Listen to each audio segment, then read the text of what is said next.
Then getting into the stomach, you can have what we call gastritis. You remember gastritis basically is inflammation of the stomach. When you talk of gastric, it refers to the stomach.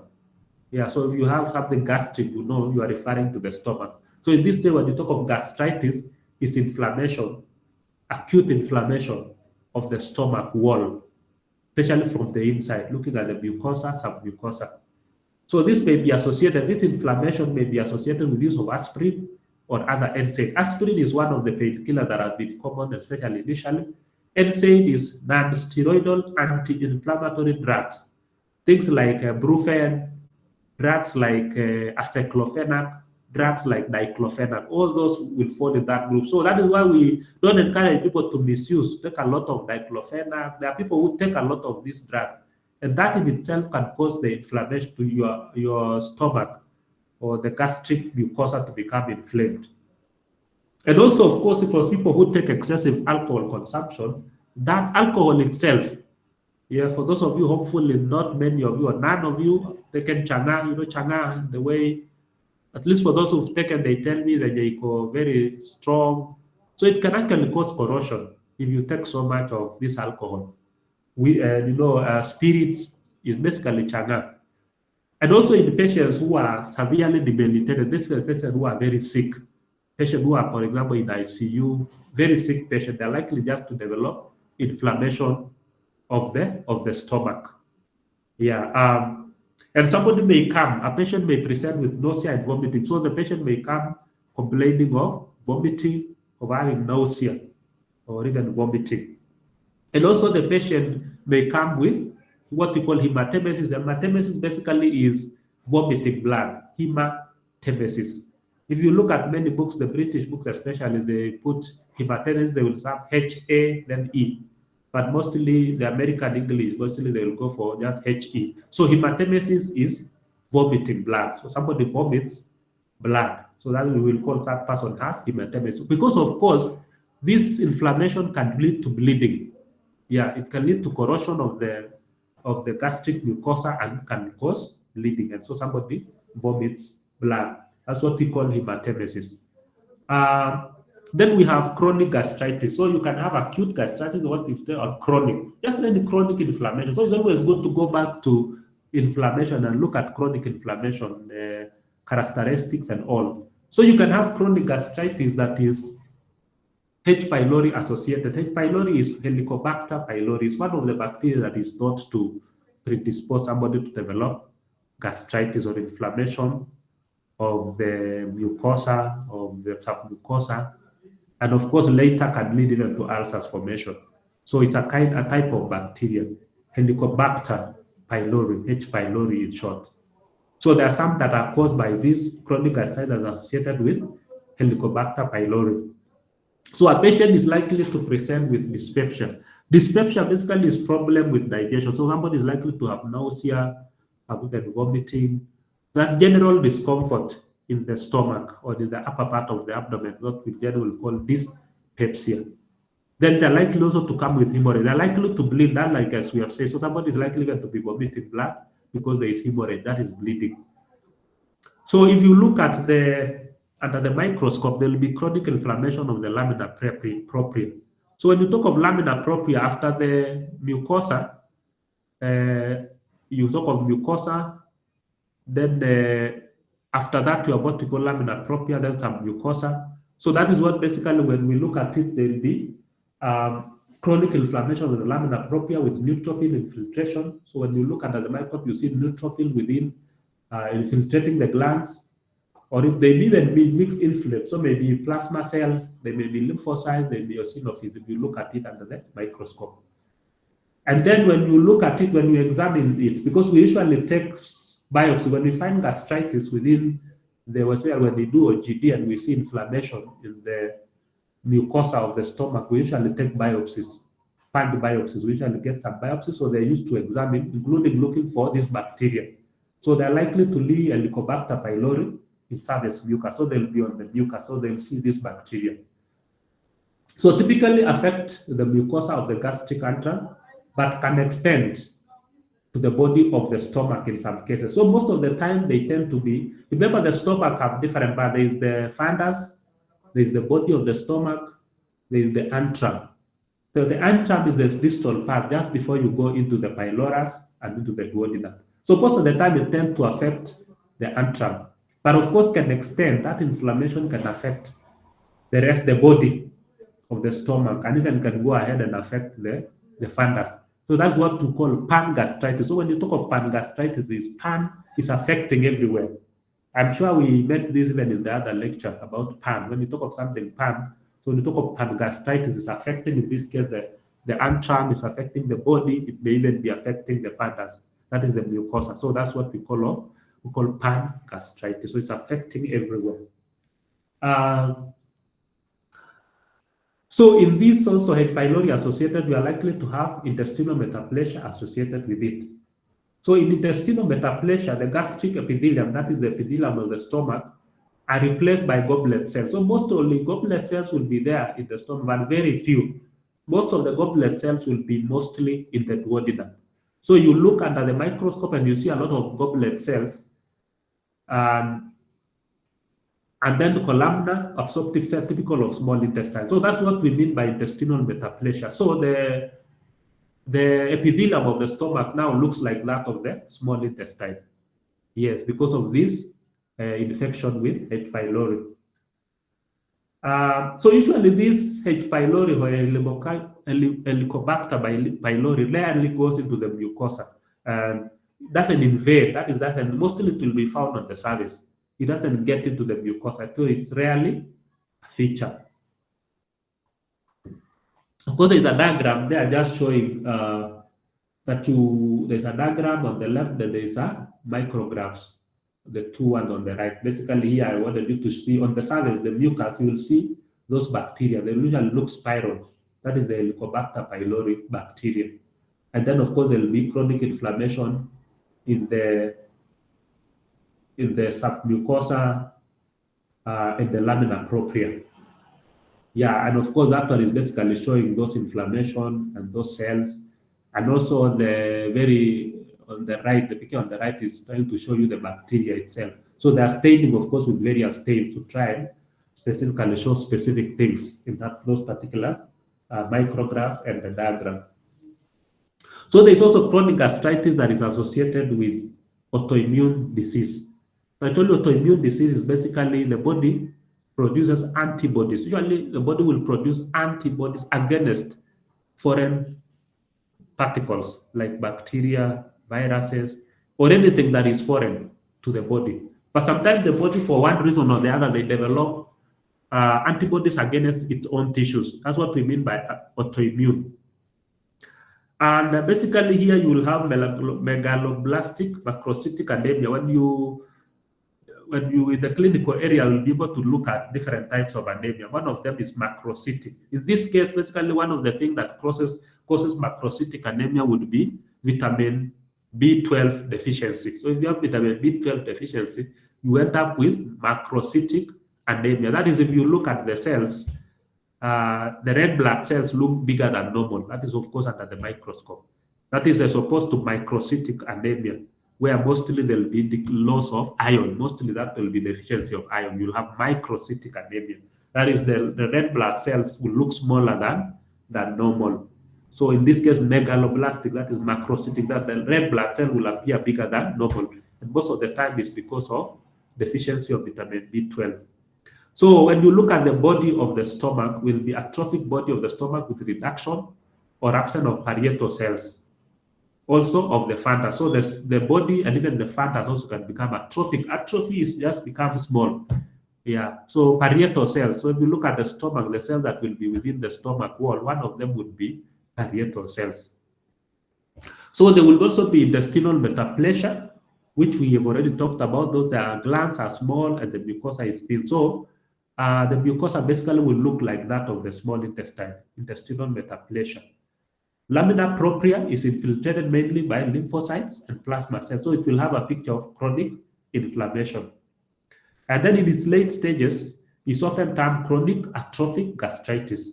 So in late stages, you look at the stomach, is very atrophic, that is thinned out. And mostly if you do endoscopy in such patient, you will, the blood vessels within the wall of the stomach will be very visible.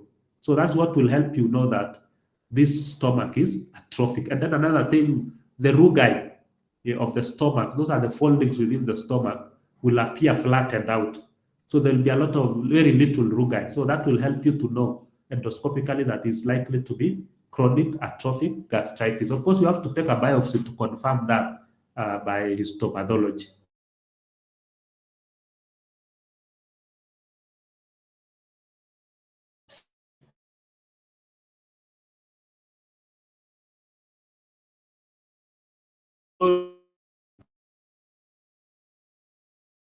So bile is not supposed to come into the stomach. So sometimes you can have bile coming back, refluxing to the stomach, and that itself can cause chronic gastritis. So reflux or chemical type. And of course, the symptom will be just dyspepsia like the other one. Somebody will feel nauseated and so on, and just discomfort. And they may lead to erosion of the gastric mucosa, and this can lead to hemorrhage or bleeding. And so somebody, if they are to vomit, they're likely to vomit, to have hematemesis, that is vomiting blood. The other is what we call foveolar hypoplasia of the glands with sawtooth outline. That is looking at the microscope. You will see that foveolar have been hyperplasia. Hyperplasia is a number, is increased. So foveolar, as just defined there, is the part of the gland where cell division occurs. So that part of the gland where cell division occurs will be hyperplastic. That is, the cell number in that area is greatly increased. And in this case, there will be minimal inflammation, but mostly you will see lymphocytes and plasma. So inflammation will be minimal. So that probably will help you differentiate and say this is probably from reflux. This gastritis could be the resulting from reflux from the duodenum. So, and in this case, if you are to look at the microscope also, you will see smooth muscle button in the lamina propria. Yeah, remember there is the mucosa, submucosa then, or the lamina propria before you go to the muscle layer.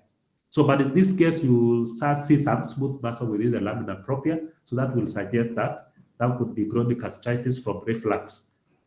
The lamina propria is edematous, so it is swollen with marked vasodilatation. That is, the vessels are dilated. So it's usually, this one is associated with bile, reflux of bile or alkaline duodenal secretion. So secretion usually from the duodenum will tend to be alkaline as opposed to the secretions within the stomach that mostly will be acidic. So that bile or alkaline duodenal secretion coming to the stomach, especially this happen in patients maybe after surgical procedures. Like sometimes we have to resect the stomach and join it directly to the jejunum or to the ileum to try and bypass some pathology. And that in itself can predispose it to start having that refluxing of bile into the stomach. Also, in scenario of alcoholism, where somebody is taking excessive alcohol, that in itself can cause the bile to reflux, to come back into the stomach. Or NSAID, those non-steroidal anti-inflammatory drugs that we talked about, mostly painkillers, things like aspirin, things like diclofenac, brufen, aceclofenac, among others. So those are NSAIDs. So we shouldn't abuse, of course, these drugs.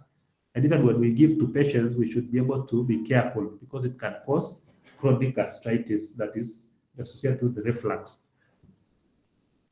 So of course, in the stomach, just like the esophagus and even all the way to the intestine, you can have ulceration. Yeah, you can have formation of an ulcer. And this will present with dyspepsia. It can present with bleeding, hemorrhage.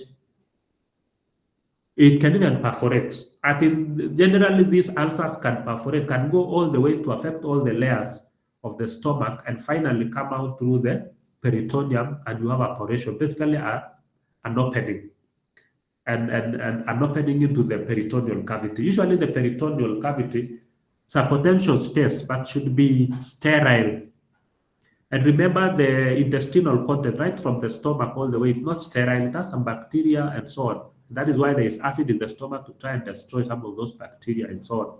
So if you have perforation, of course, you'll end up with peritonitis. That is inflammation of the peritoneum.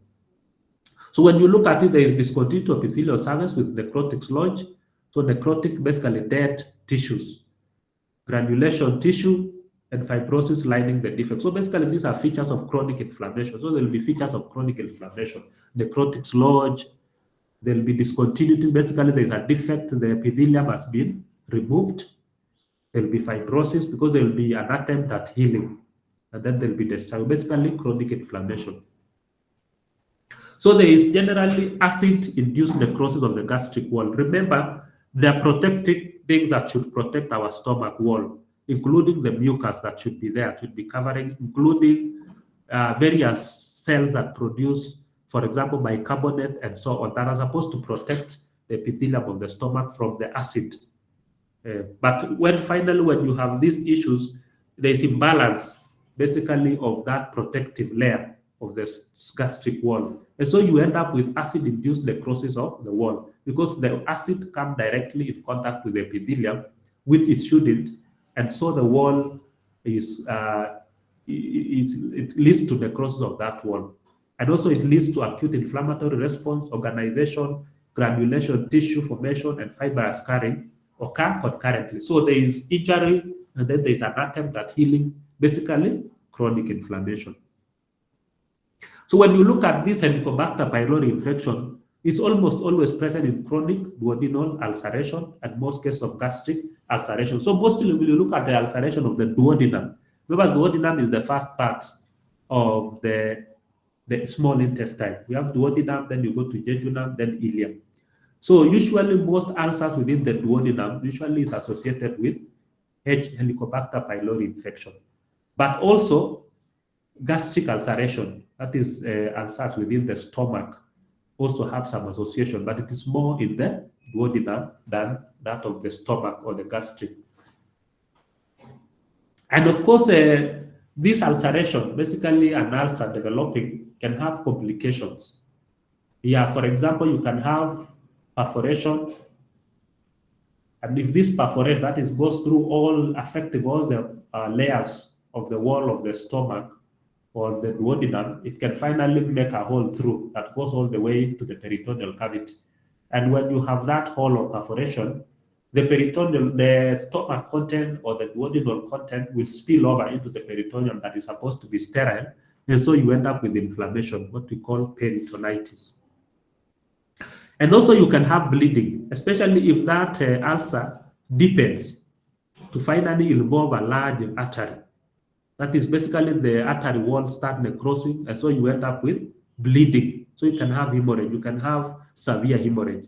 And somebody may end up with hematemesis, that is vomiting blood, or what we call melena stool. Melena stool is digested blood. So somebody passes stool that is dark in color because there is blood that has been digested. So it has changed. We call it melena stool. It will look like probably tar. Yeah, the one that we use to make road, for example, blackish stool. So that's what we mean by melena. So melena stool. And it may be fatal. So if especially if it involves a very big artery within the stomach or the duodenum, then somebody can actually bleed to death. So it can perforate, it can lead to peritonitis, it can lead to bleeding because of affecting large arteries. It can obstruct. If an ulcer is not treated, of course, it will cause fibrosis and so on. So there's progressive fibrosis scarring which undergoes shrinkage. And you know, when there's fibrosis, just like in other parts of the body, the wound healing that we talked about, there's wound contraction. So in that tube, the lumen will narrow. So generally, if you have an inflammation in a tubular structure, when there is fibrosis, when there is scarring, then it will narrow the lumen. So in this case, they undergo shrinkage and terminally cause distortion and thickening of the wall of the viscus. Viscus refers to the intestine or the stomach, especially at the lower end of the esophagus. So this can occur at the lower end of the esophagus or the pylori region of the stomach. That is just before you go to the duodenum. You can have stricture. So a stricture is formed vertically narrowing, or it can completely even close the pylorus, and so you end up with obstruction. And of course, there are many causes that can cause you to have ulcers within the stomach or within the duodenum. Things like psychological stress, severe trauma, including maybe you have severe burns, you have maybe severe injuries, you have extensive burns, Drugs also, as we have already said, NSAID, aspirin, diclofenac, among others, if you use it excessively, it's likely to cause peptic ulceration. Steroids also, if you use steroids excessively, then it's likely to cause inflammation and finally ulcers of the stomach and even the duodenum. Local irritants, so you can have other irritants that can irritate the mucosa of the stomach or the duodenum, like alcohol, like smoking, like coffee. Excessive coffee intake. So, of course, I wouldn't want to say that you can't take coffee, but you can take it. Most things you have to do them in moderation. I think if you do everything in moderation, then it will be well with you. Of course, that is just a diagram showing what you will see in chronic inflammation. Peptic ulcer, chronic peptic ulcer. For example, you have ulcerated mucosa. The mucosa will develop an ulcer. There's a necrotic zone, a dead zone there.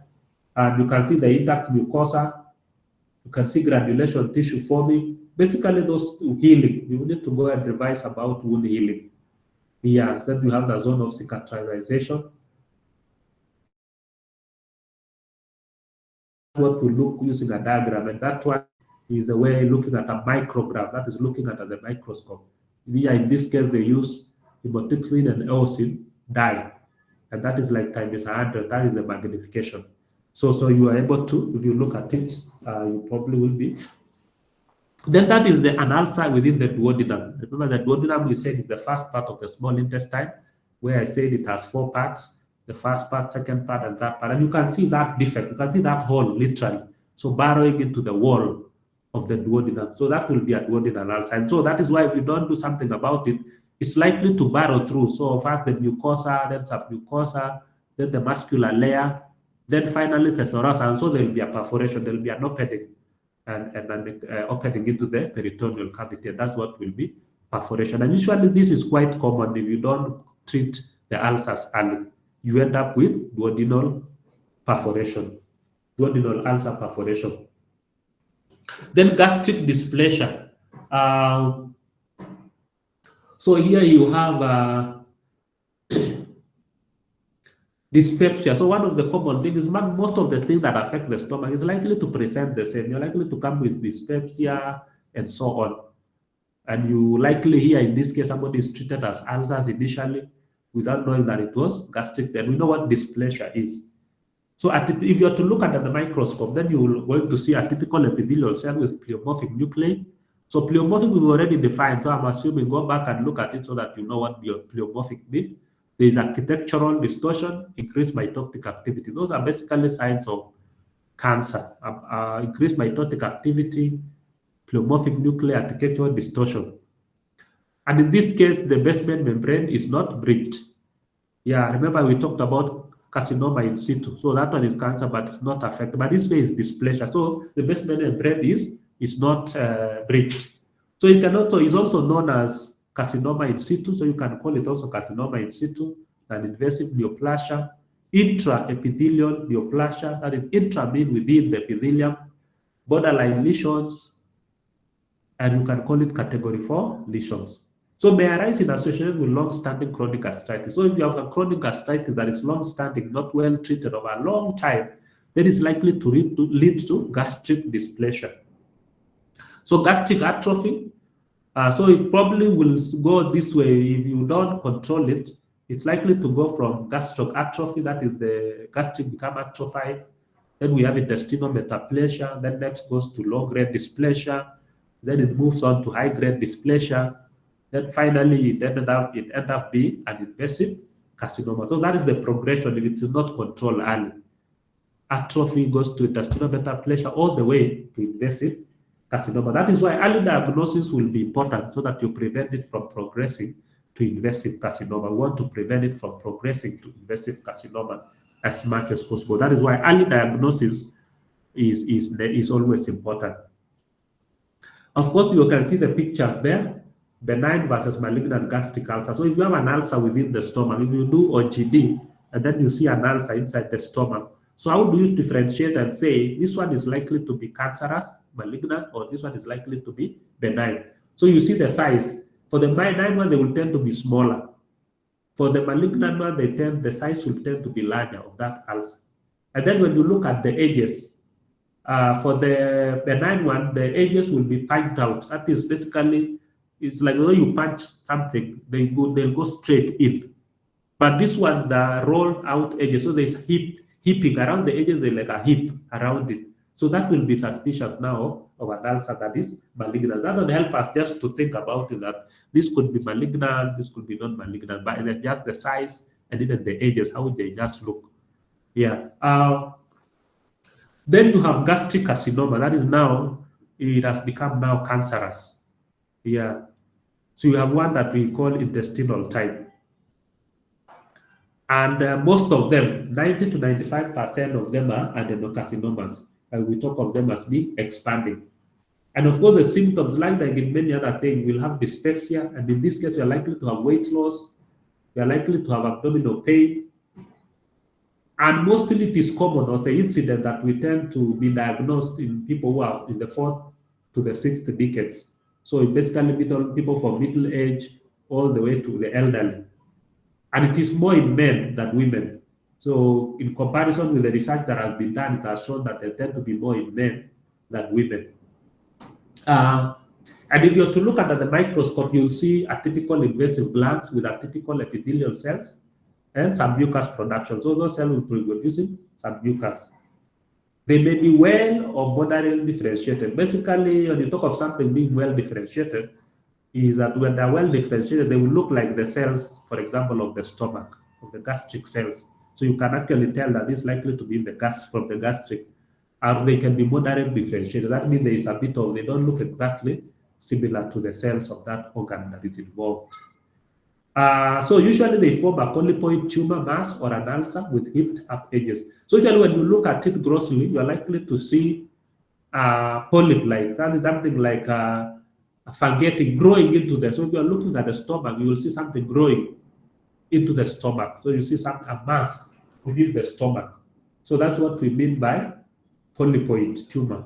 Or you may see an ulcer that is have heaped up edges, which we have just looked at, that will suggest something malignant.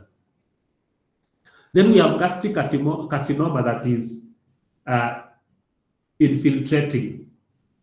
Yeah, diffuse type or infiltrating. That is basically infiltrating into the wall, the entire wall of the stomach. So also here you will have signs and symptoms of dyspepsia. You are likely to have weight loss, abdominal pain. Somebody may come with abdominal pain or even anemia. So when you check, they have a very low HB. That is how they are likely to present. And if you look under the microscope, that is, you prepare these tissues and look at it, you see malignant signet ring cells forming sheets with no gland formation. Yeah, so that's what we call that kind of cancer. Sometimes we call it lilitis plastica appearance. So it appears like leather bottle, what we call leather bottle. You look like a leather. If you look at a leather that has been prepared and dry, so that is how it will look like. This is also known as serous carcinoma.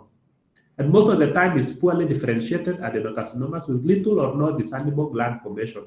So you will not be able to see the normal gland formation. It will be poorly differentiated. And usually it will be a diffuse infiltrating. It will diffusely infiltrate the stomach wall, starting as a flat localized area of infiltration. And so the wall in this diffuse type will be thickened, and so the lumen will be reduced in size. So the wall generally will look thickened, and so the lumen of the stomach will be reduced in size. Then there is this signet ring cells.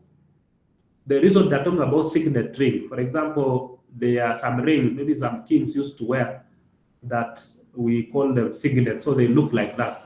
In this case, if you have to think of a cell, the cytoplasm is occupied by a mucin, that is mucin filled vacuole, so it's a vacuole, and it pushes the nucleus to the periphery of the cell. Unfortunately, I wish I was there physically, then I would have probably drawn to show you what I would think would be a signet ring. But I think if you look and Google it, you'll be able to see what they mean. So the cells will look like that, signet ring cells. So some gastric carcinomas produce a large amount of extracellular mucin, giving rise to mucinous adenocarcinoma. So some of them produce excessive mucus or mucin material. So it gives rise to what we call mucinous adenocarcinomas. So they can spread directly. Yeah, as in they can just spread directly to the nearby tissues and so on. or it can get into the lymphatic system and be spread through that, or you can even get into the blood. Yeah, hematogenous spread. So it can spread to distant organs through the blood. So complication can include hemorrhage. Yeah, because this tumor can continue and erode into blood vessels, and you can end up with bleeding. Of course, it can block. It can occupy the lumen and cause obstruction. It can perforate. That is basically go through the entire wall of the stomach or wherever and cause it to have a connection with the peritoneal cavity. That's what we call a perforation. Of course, it can lead to jaundice. That is basically because it can extend even to involve the other parts of the small intestine, maybe cause blockage of because can extend to involve the duodenum where the bile usually comes into the bile and cause obstruction. And so you can end up with jaundice. Of course, you can see the diagrams there, basically just showing the different types of gastric carcinomas. For example, you can see early gastric carcinoma, you have just a tumor, and then the diagram there, what you're likely to see. And then you can have one that is ulcerative, that is, you see an ulcer within the stomach, but with maybe hip edges and so on. And then there is one that is fungating, that is, you see a mass actually growing into the lumen of the stomach. That's what we mean by fungating. And then you can have one which is serous, the one we talk about, linitas plastica, the diffuse type. And you can see there the wall is just diffusely thickened and the lumen is narrowed. So you can have other malignancies of the stomach, which include like lymphomas. Lymphomas also can affect the stomach because we have also lymph tissues within the stomach. And so you can have gastric lymphomas. You can have carcinoid tumors, which is more commonly affecting the appendix, the small intestine, the rectum, the stomach, colon, in that order of frequency. So it means it's more common in the appendix. Yeah, and it follows in that frequency. So the next most common area that is affected by this small intestine and so on, up to the colon. Then we have what we call gastrointestinal stromal tumor, GISTs. We call them GISTs in short, which are basically mesenchymal tumors composed of spindle epithelioid, that is, they look like epithelium, or pleomorphic cell that may resemble smooth muscle or nerve sheath tumors. So adenocarcinomas and gastric lymphomas are associated with H. pylori infection. So it's good to note that adenocarcinomas and gastric lymphomas most of the time would be associated with the Helicobacter pylori infection. So anyone who have this infection is likely to be predisposed to adenocarcinomas or even gastric lymphomas.